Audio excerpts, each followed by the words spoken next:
Jadi kita pasti di-expect untuk selalu siap, selalu baik, selalu sabar, selalu bisa terima semua orang, nggak pernah marah. Tapi kan kami tetap manusia gitu. Terlepas dari orang berpikir, oh punya kekuatan supranatural dan lain-lain. No, we're still human.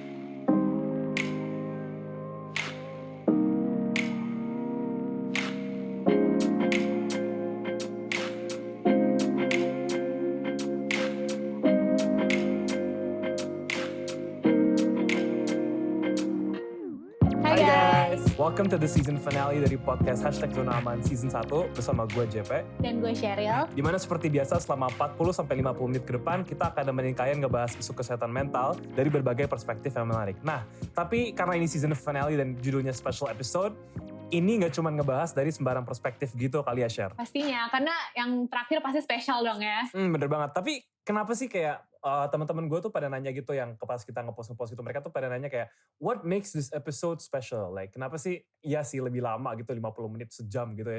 Kayak, kenapa kira-kira, what makes it like really, really special gitu loh. Nah, yang pertama, kalau misalnya teman-teman ingat, kita kan udah bahas nih di episode 1 tentang kuatnya stigma tentang agama terhadap isu kesehatan mental, ya kan? Yep. Nah, jadi itu akan dibicarakan lagi di sini, tapi dengan perspektif yang lebih spesial. Karena biasanya kan mungkin kita ngomongin dari perspektif kayak teman-teman gitu kan, kayak di rumah lu dibilangin kayak, lu kurang ibadah ya, makanya lu depresi gitu kan. Terus kayak sekarang kita akan ngundang seorang pendeta nih, seorang tokoh agama, yaitu Kakek Nigo, yang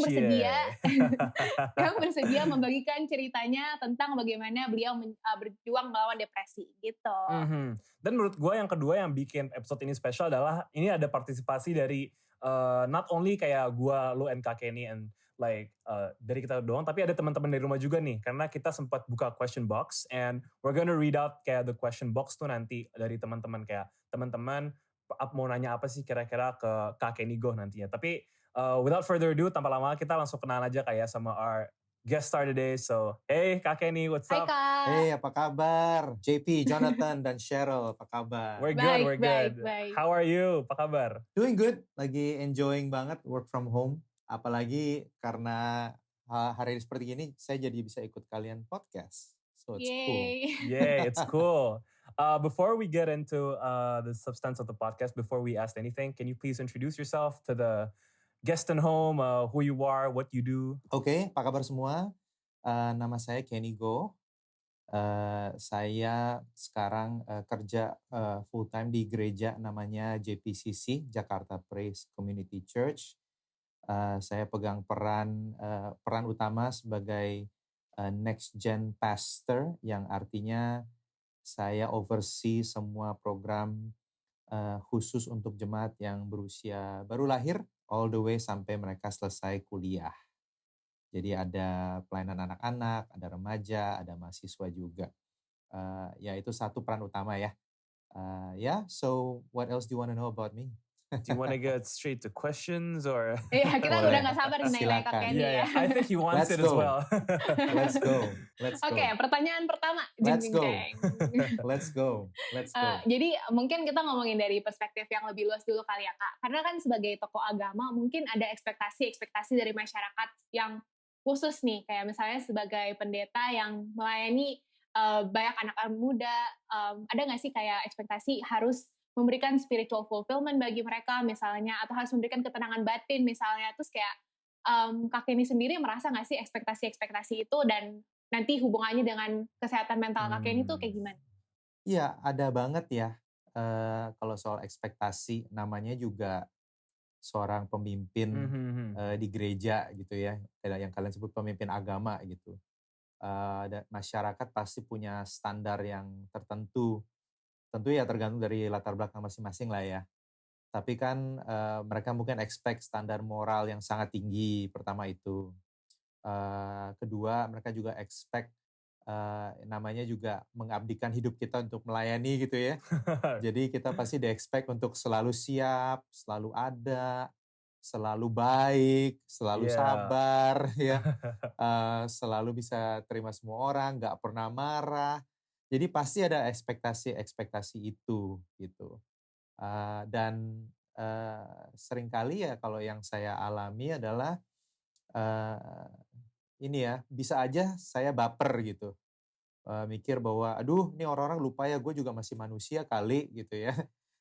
Tapi saya temukan sebelum saya expect orang lain untuk treat saya sebagai manusia, saya harus mutusin untuk treat diri saya sendiri sebagai manusia. That's untuk true. Bener sih. untuk bisa terima kalau ya saya punya batasan. So ya, sebelum kita lanjut lebih dalam itu, ya those are the expectations, ada ekspektasi yang begitu. Dan tentu yang kita akan bahas hari ini kayak ada ekspektasi bahwa kita nggak pernah burn out, capek, dan Hmm. depresi. Ya, Bener banget ada sih. ekspektasi itu gitu. Menurut gue sih kayak people need to know juga sih karena that pemimpin agama are also human I guess. And in a way kayak iya sih bener kayak maybe kayak mereka ada beberapa tuntutan yang harus dikerjakan gitu tapi I think it's fair to treat them as human as well. Bener gak sih kayak gitu?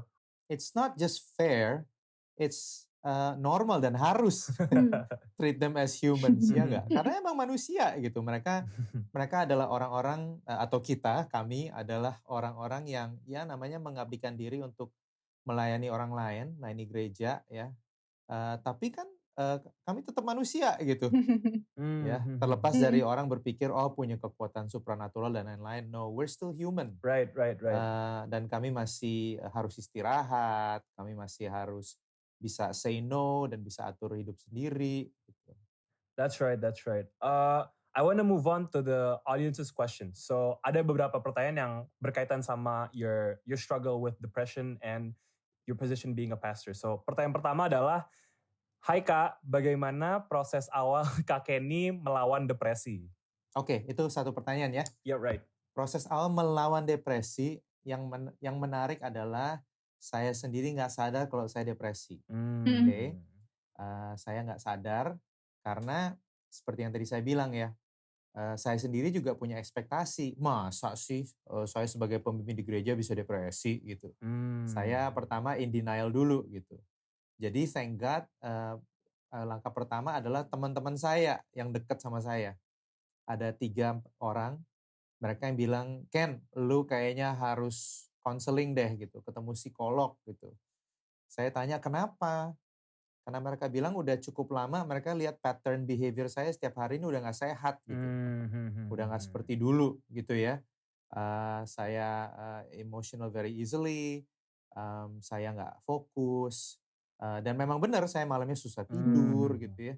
Jadi proses awal melawan depresi I mean of course ada simptom lain karena pertanyaannya bukan soal itu, tapi bagaimana cara saya melawan.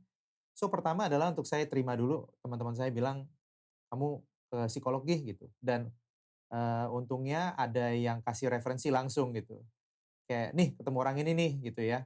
Jadi saya nggak harus nebak-nebak gitu. "Nih ketemu orang ini karena gue sering kirim orang-orang ke sini juga," gitu. So the first step adalah untuk saya acknowledge saya harus ketemu seorang yang lebih profesional untuk bisa assess kondisi saya gitu. Was it hard? Was it hard acknowledging it at first? Well, mungkin awalnya hard untuk acknowledge it was depression ya. Tapi yang nggak hard adalah begini, saya tahu saya have problem sleeping. Saya tahu bahwa saya lagi emotional. Saya tahu kalau saya merasa empty. Saya juga tahu bahwa sometimes I feel like saya ada suicidal thoughts gitu. Ya, jadi itu saya nggak bisa deny gitu. Tapi saya dulu pikir bahwa ini normal lah gitu. Cuma stres biasa gitu ya. Right. And then mereka bilang enggak Ken, itu enggak normal. So I have to accept that ini enggak normal toh. And yes, maybe I need help gitu. Jadi awalnya saya nggak convince banget, tapi ya I trust my friends. Jadi saya telepon aja dan saya bikin appointment and I went to see the counselor. Yang di pertemuan pertama dan kedua akhirnya convince saya bahwa ternyata saya itu depresi. Keberatan nggak untuk nge-share kayak early symptoms-nya tuh apa? Maksudnya kan tadi emang bukan pertanyaannya terus kayak abis Kak Kenny cerita aku jadi pengen tahu gitu. Boleh. Early symptoms ya. Mau istirahat sebanyak apapun capeknya nggak hilang. For a long time ya. Jadi itu menjadi kayak pattern selama mungkin berbulan-bulan, maybe even longer, mungkin setahun kali. Terus kedua, kan capek ya, tapi malam nggak bisa tidur. Tidurnya itu saya harus konsumsi alkohol sedikit gitu untuk saya bisa tidur. Ya, seriously. That's what happened to me. Bukan untuk minum gila-gilaan, tapi cuma kayak something lah untuk Just to menenangkan sleep. diri. Yeah, just to sleep. Ya, just so udah dependent on something else untuk bikin saya tidur. Okay. Gitu. Karena kalau saya nggak tidur, I have all these thoughts gitu ya. Kayak gue nggak guna, kayak I'm useless, kayak gue belum mencapai apa-apa, kayak and suicidal. Sometimes I feel like, aduh apa mendingan mati aja ya biar nggak pusing gitu, you know. So there's that thinking juga. Dan yang the worst thing adalah saya merasa I'm lying to myself and to people. Karena saya ada di gereja, saya melayani orang, saya ngajar. I have to look happy on the outside, tapi inside saya miserable banget. Those are my symptoms dulu. Oh, of course kalau di kantor mereka lihat ya, teman-teman lihat saya cepat marah, saya kelihatan lah ya mood swingnya naik turun gitu. So it had an effect on other people ya. Berarti ada efeknya terhadap your inner circle, your work friends gitu-gitu. Ada nggak sih kayak when this behavior from you came around? Ini nyambung sama pertanyaan dari audience nih, ada yang ngomong, pernah nggak sih ngalamin stigma depresinya karena kurang ibadah? Oke. Kalau soal stigma kurang ibadah, saya sendiri nggak pernah ngalamin. Karena saya kan nggak pernah ngaku kalau saya depresi waktu itu. Tapi saya tahu stigma itu ada. Kenapa? Karena saya sering baca artikel dari orang-orang yang ngalamin. Dan saya juga kenal beberapa teman-teman yang ngalamin. Sehingga mereka takut untuk cerita. Dan unfortunately, a lot of those people, not a lot ya, belum a lot lah, I'm not gonna say a lot. Tapi ya ada beberapa dari mereka end up in suicide. Saya perhatikan beberapa season ini kayak mendadak ada cerita tentang pendeta ini bunuh diri, pendeta ini bunuh diri. Nah itu serious, this is serious stuff gitu. Kalau mereka nggak bisa ngomong dan mengaku mereka depression, then they cannot get help. Dan sebenarnya mungkin saya nggak bisa bicara tentang agama lain ya, tokoh agama gitu. Tapi sebagai pekerja di gereja itu high risk banget, high risk banget. Karena again ekspektasi dan tuntutan sehingga mereka nggak berani untuk open up their weakness dan apa yang mereka alami. Jadi stigma yang ada tuh in some sense tuh melimit pendeta-pendeta yang merasakan hal yang sama juga gitu ya. Maksudnya kayak jadi nggak bisa mengakui diri, jadi nggak bisa mencari bantuan. Betul banget. Karena banyak mereka ya itu ngerasa malu dan mungkin dari tradisi ya udah ada image bahwa tokoh agama yang beriman gitu. Nggak seharusnya mengalami kelemahan yang dialami manusia biasa. Mereka semua juga masih manusia biasa, lu nggak tahu aja. That's true. There's another question from the audience yang ada hubungannya sama ini. Hai Kak, sebagai tokoh agama, pernah nggak lari ke Tuhan pas lagi depresi? Yeah, all the time. Ya. This is what I do. Ini adalah bukan what I do ya. Ini juga kepercayaan saya. Saya masih yakin dan percaya bahwa lari ke Tuhan itu harus menjadi defaultnya kita, ya. Tapi kita juga harus punya pengertian yang sehat bahwa Tuhan bekerja dan berbicara lewat orang-orang di sekeliling kita juga. Gitu. Jadi itu penting. So lari ke Tuhan bentuknya banyak gitu. Lari ke orang-orang yang Tuhan tempatkan dalam hidup saya, lari ke mungkin ajaran dari firman gitu ya. Jadi ya tentu, of course lari ke Tuhan. Dan even sampai sekarang itu kan battling depression gak cuma kayak minum obat terus sembuh gitu ya. Itu sesuatu yang harus kita manage sampai sekarang pun gitu. Dan saya masih quote unquote lari ke Tuhan. Tapi nggak hanya tapi dengan cara atau perspektif yang jauh lebih holistik ya, lebih utuh. Oh ya, jadi maksudnya lari ke Tuhan bukan sometimes, tapi mostly it's needed, tapi it's not the only solution gitu. Ya, buat kasus Kak Kenny. Ya, karena menurut ajaran di gereja, at least di gereja kami, Tuhan itu kasih hubungan, kasih relationships, ya.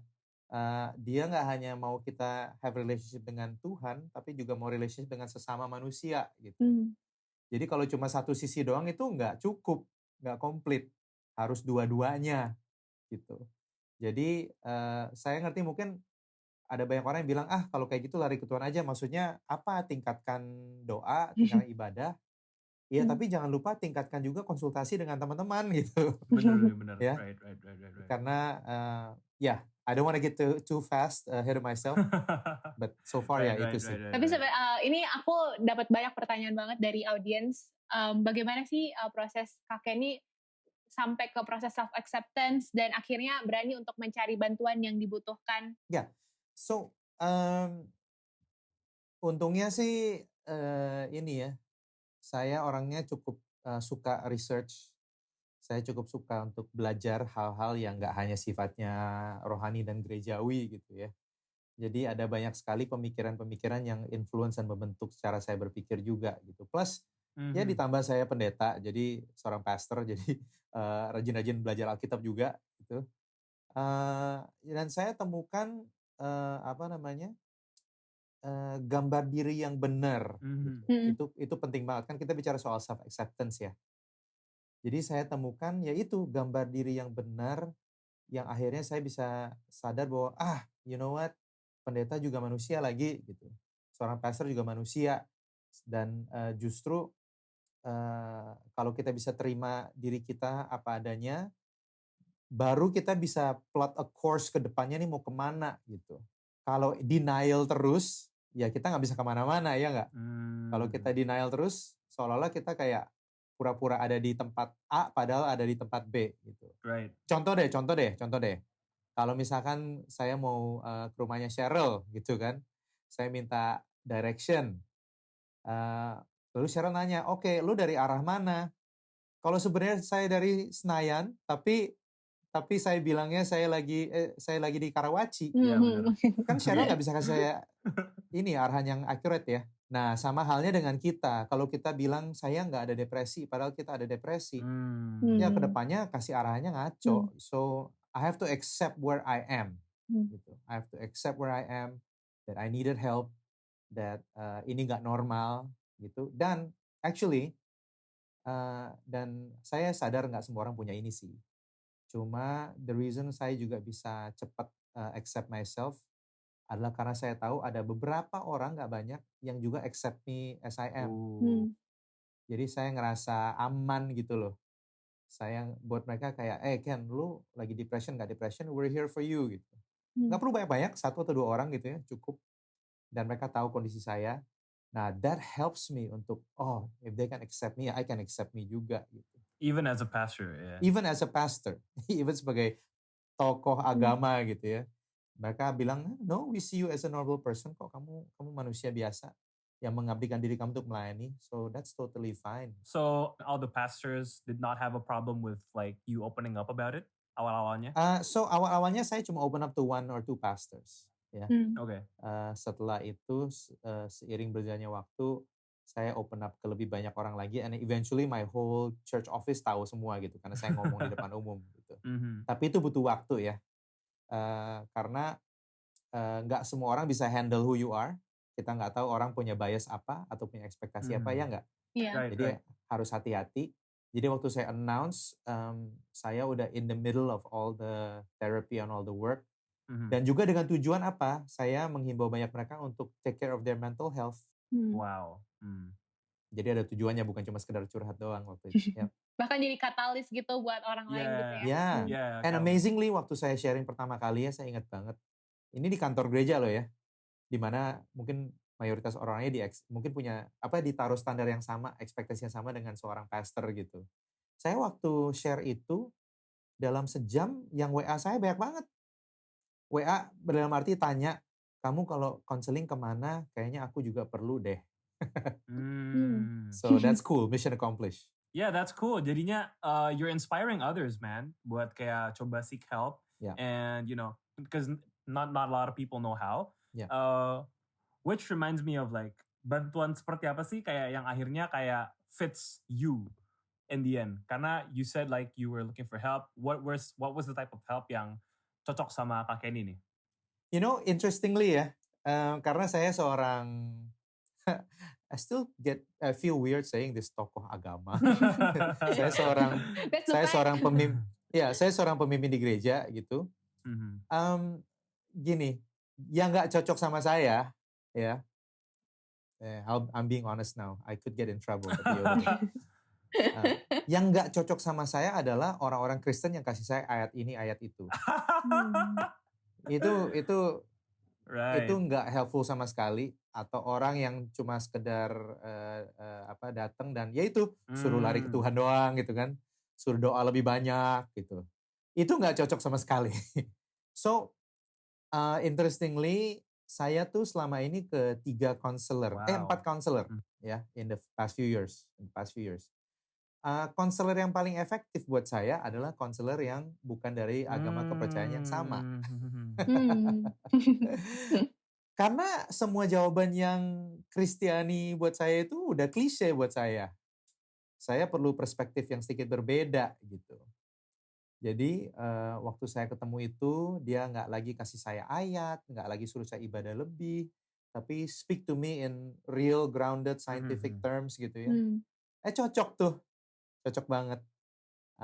Saya bisa lebih open, saya cerita tanpa ada bias apa-apa dari tradisi agamawi. And that was what fits to me. I don't know what other kinds are there yang cocok menurut kalian. I mean, we're the ones asking here. Jadi kayak, if you think kayak itu ya udah. Gitu. Here's the thing. Here's also another thing. Mungkin ini akan nolong para pendengar ya. Sometimes kita merasa bahwa ngobrol sama temen itu cukup, atau yang sudah menikah mungkin sama spouse gitu ya. I'm telling you, kalau udah levelnya mengganggu pattern sehari-hari ya, udah mental health, it's not enough untuk curhat sama teman. It's not enough. Karena nasihat yang mereka kasih itu nggak komplit, nggak holistik. Dan yang diperlukan orang depresi itu bukan nasihat. Yang diperlukan itu sebenarnya adalah jalan keluar. It's different, okay?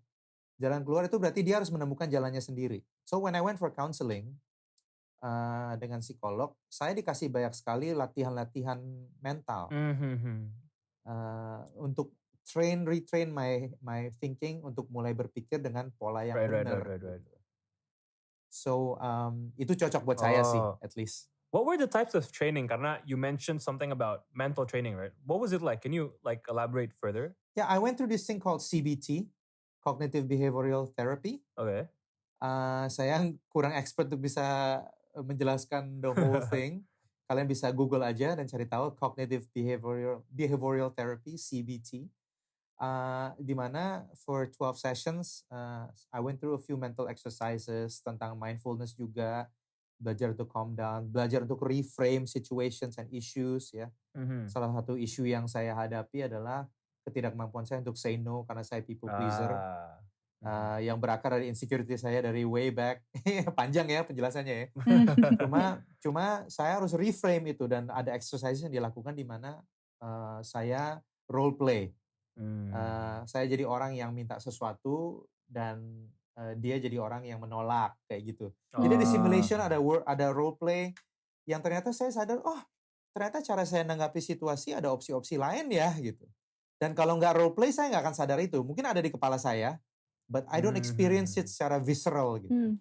Jadi itu nolong banget sih selama saya terapi ya. Wow. It really helps. Wow. Bisa dicatat ya jadi referensi. I'm writing. Karena this is something that I've never heard before. Yeah, gitu. I'm writing this down right now. There you go.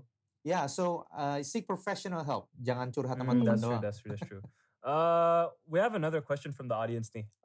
Ini juga berkaitan nih, kayak kapan sih baru mulai membuka isu ke lingkungan terdekat? Seperti yang tadi aku cerita, gue nggak langsung mau buka isu ini ke lingkungan terdekat. I never did. To my parents mungkin setelah 3 tahun baru aku cerita. Tapi to my close circle, tadinya ya cuma sekedar, ya itu mereka ajak ngobrol tentang what's wrong with you gitu. Tapi the whole process waktu saya ke counseling segala, mereka ngikutin semua. Mereka tahu semua. So, kapan saya buka isu ini ke lingkungan terdekat? Waktu itu ya maybe about 6 months into my condition. Terus kita udah mulai ngobrol tentang ini. Were your closest friends kayak pastor lain, atau is it your coworker? Was it your friend? Was it your At that point, coworkers. Well, who turns out to be my friend juga sebelum kita jadi coworkers. Gitu. alright, Jadi, yeah. Okay. kalau yang pastors lain waktu itu gue belum berani. I see. Yeah, Jadi took a while. open up ke temen dulu, and then as time goes by baru ke pastors lainnya, and thank God they were really really supportive, right? Yeah, thank God. Right. Banget. Tapi tadi Kak Kenny pernah mention open up di public gitu ya Kak? Ya, jadi setelah kapan tuh ya? Maybe setelah 1,5 tahun ya, atau 2 tahun gitu. Saya ada kesempatan untuk bicara ke staff. Biasa setiap hari Senin kita kumpul-kumpul kayak sharing gitu. Waktu giliran saya memutuskan untuk share what happened. Waktu itu ada sekitar maybe about 50 people, 50 orang yang dengar. Nah sejak itu tuh kemanapun saya pergi, saya ngomong kayak santai aja. Wow. You know, saya nggak bilang, hey, you know what, I have depression. Saya nggak bilang gitu. Tapi any chance I get, baik di podcast orang atau saya diundang bicara di mana, saya akan selipin aja. Saya akan bilang kayak, oh ya, you know, that time waktu saya ketemu counselor waktu saya ngalamin depresi. Gitu. Karena apa? Karena saya pengen menghilangkan stigma bahwa itu something yang, you know, something yang nggak bisa dibahas gitu. I think we have to treat it like, you know, gue ke sleo, lo gue ke dokter gitu, you know. Ya beneran. Karena orang menjaga kesehatan fisik tapi nggak cek kesehatan mental gitu. So, those are the people yang saya ceritain. Wow. Ini ada pertanyaan lagi nih Kak dari audiens. Audiens kita banyak banget nanya ya kemarin. Seneng. Iya. Pengen kenalan dong audiens, apa kabar? Boleh. Ini audiens. At Instagram @KennySGo. Jadi gimana? ada yang nanya lagi. Ada nggak sih suatu turning point yang membuat Kak Kenny tanda kutip bangkit gitu? Ini banyak banget nih pertanyaan yang serupa. Bangkit dalam arti apa ya? Ada banyak pengertian nih. I don't think it's resurrection kayak gitu, tapi kayak I think it's more of a gitu. recovery. Yeah, okay. So here's the thing. Ada 2 yang buat saya gitu. Yang pertama adalah part of my depression adalah my burnout ya. Kecenderungan saya untuk want to perform di depan banyak orang gitu. Itu contribute banget terhadap saya capek, you know, and merasa empty karena I feel like dalam saya melayani dan nyenengin orang lain, saya jadi kehilangan identitas diri gitu. So the first turning point adalah waktu saya lagi sakit-sakitnya, saya sakit banget, saya sampai harus bed rest dan bed rest 2 atau 3 mingguan. Habis itu another 3 weeks saya nggak ke gereja, jadi 6 minggu saya away dari gereja. Saya belajar benar-benar untuk say no. Untuk benar-benar nggak hidup untuk memenuhi ekspektasi orang doang gitu, ya. So that's one turning point waktu saya sakit cukup lama, ya. The second turning point adalah thanks to a book yang saya baca. Bisa banget silahkan dibaca ya teman-teman ya, karena bukunya ada di Periplus juga di mana-mana. Oke, Periplus you owe me. Sponsor. Cuma saya lupa kapan. Ada orang yang posting TED Talk, ya. Di TED Talk itu yang bicara namanya Johann Hari, JOHANNHARI, ya. Dia menulis sebuah buku, dan TED Talk itu summary bukunya, tentang lost connections, ya. Nah, bagus banget, tapi teori dia, saya rangkumin aja, kalau nggak I can talk about the whole book because it changed my life. Tapi teori dia adalah orang itu tuh ngalamin anxiety dan depression karena mereka kehilangan connection. Ya. And connection ini bukan hanya sekedar relationship dengan orang lain doang, it's part of it. Tapi ada 7-9 connection yang harus kita perhatikan gitu. Connection to meaningful work contohnya, connection to nature contohnya. Jadi sejak dia memberikan framework itu di bukunya, saya jadi self-aware banget dan saya jadi ngerti bagaimana caranya maintain my mental health.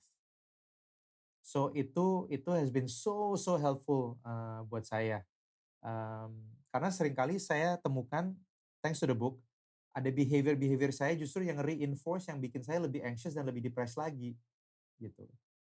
Padahal saya bisa do something else. Saya kasih contoh deh. Kalau misalkan ada yang ngajak hangout gitu ya. Misalkan nih.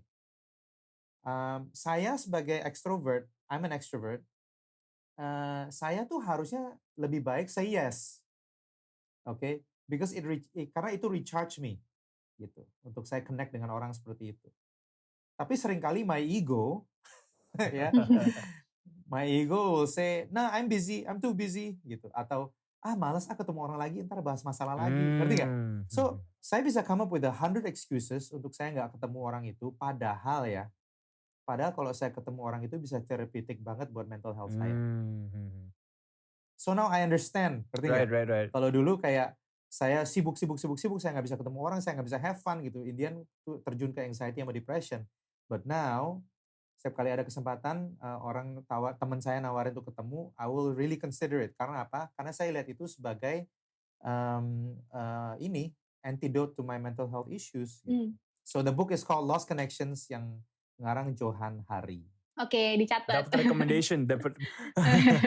I have another question. This is regarding tadi yang you spoke about not going out with friends gitu. Karena personally, I'm also an extrovert, and kalau misalnya orang ngajak tuh, I really feel like I should say yes. Karena kayak I know it will recharge me, and kayak I'm really excited to see people and all that stuff. My question, when you're on your depression, kira-kira, was there a point kayak where you thought kayak, you know what, maybe I don't really want to see my friends. Maybe kayak I just wanna like, you know what I mean, right? I do, because I feel that way all the time waktu saya depressed. All the time. Buat saya tuh kayak, can everybody just leave me alone? Gitu. Ini suara yang selalu muncul di kepala saya ya. Pertama, can everybody just leave me alone? Kedua, can everybody just disappear? Atau kalau yang lain gak disappear, boleh gak gue aja yang disappear? Nah, kayak gitu loh. That was my thought gitu. Dan itu jebakan Batman banget. Yeah, right. Benar banget. Even as an extrovert saya ngerasakan gitu dulu. Dan karena saya udah mulai kecampur-campur antara my friendship dengan teman-teman saya sama orang-orang yang saya layani di gereja. Gitu. Ya, jadi saya treat semuanya sama aja. Gitu. Kalau ketemu, nanti deal problem lagi, nanti dengerin dia gibah lagi, you know. So I'm just like, enggak deh gitu. Dan saya dulu bikin statement bahwa orang itu bikin capek. Orang itu selalu bawa masalah. We are the toxicity gitu ya. Iya, padahal that's not always true gitu. That's not always true. Ada orang-orang dalam hidup kita yang I believe are there because they really care for us. Right. By the way, itu yang bantu saya keluar juga loh dari depression.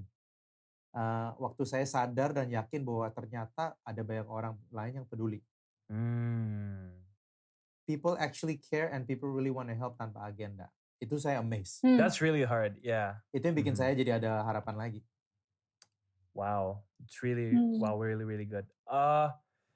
Tadi Kak Kenny itu sempat mention something about kayak, tadi ada pertanyaan audience kalau nggak salah ngomong soal sebagai tokoh agama pernah ngasih lari ke Tuhan pas depresi. Besides, quote unquote lari ke Tuhan, were there any other kayak your getaway or runaway gitu kalau misalnya kayak to get your mind off things? What were your distractions? Yeah, so when I went through depression, what happened was that setiap kali I want to have fun, saya merasa guilty. Wow. Yeah, I feel guilty having fun. Gitu. Wow. Jadi itu salah satu isu yang saya harus handle juga waktu itu kan. Jadi ayo deh, waktu itu saya pushing myself hard gitu ya. Perform, learn more, dan saya ngerasa tiap kali saya have fun tuh kayak, aduh, ini harusnya waktu yang bisa dipakai untuk lebih produktif lagi gitu. I feel like fun is such a waste of time, gitu ya. Tapi I have to retrain myself lewat CBT juga itu, ya, untuk melihat bahwa fun itu essential gitu. Hobi-hobi saya ini essential, you know. The things I used to do that I don't do anymore. Jadi saya kehilangan connection towards my hobbies. I have to learn to reconnect with my hobbies. Wow. Kalau hobinya apa aja, saya suka baca, bukan baca soal bisnis dan lain-lain, just fun reading aja. I love comics, I love video games. I love movies, I love TV series, I love everything in pop culture. saya harus belajar untuk reconnect lagi dengan semua itu. Untuk jadi sesuatu yang fuels me and recharge me juga gitu. Jadi merasa kepanggil sih, karena I feel the same way kalau saya lagi having fun. Bener sih. Jadi kayak it's a feeling of losing the drive of doing what you love. Would you say that's right? Iya, betul. Banget.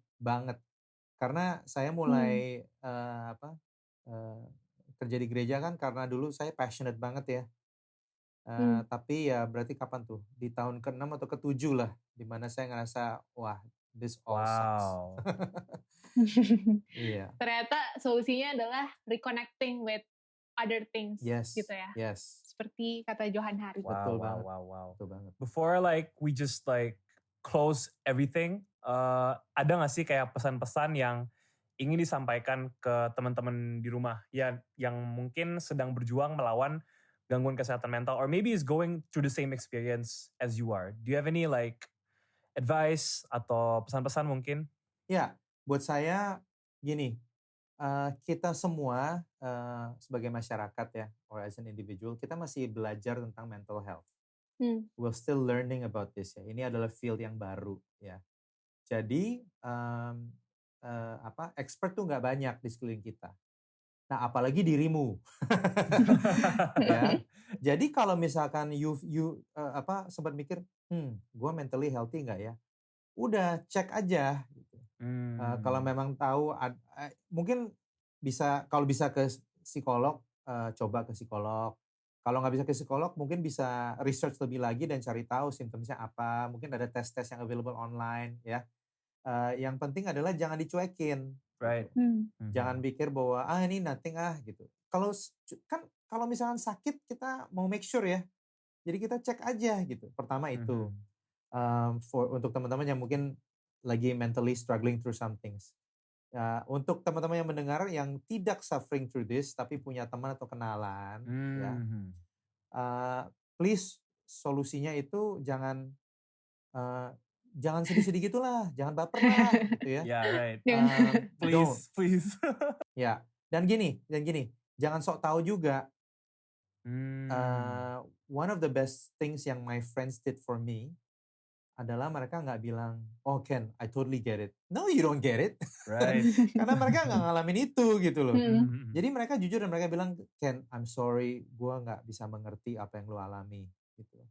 I don't understand what we're going through, but I'm here for you. Jadi yang bisa ditawarkan tuh bukan soal pengertian, tapi your presence, ya. Right. Itu yang diperlukan gitu oleh teman kamu yang lagi dealing dengan mental health issues. So be present dan jangan takut untuk kasih the truth buat mereka. You know, hey, go seek help. Hey, you know, so buat saya jangan tabu untuk nggak bahas dong. Sama seperti teman-teman saya yang bilang sama saya, you gotta get help. Kalau nggak ada mereka, saya nggak akan get help. Wow. So you can really help your friend. That's really, really good. Thank you so much for sharing today. Terima kasih, Kak. Thanks for having me. Menurut gue, ini ini perspektif yang sangat menarik sih, Share. Karena yang sangat kita butuhkan sih sebenarnya. Iya, ini sangat-sangat gue butuhin. Karena gue baru tahu tuh, kayak tadi yang Kak Kenny bilang, kalau misalnya dia sampai lose the drive dari everything that he loves. And I've known Kenny for years, and he's really, really passionate, and to see him say that is really mind-blowing sih, menurut gue.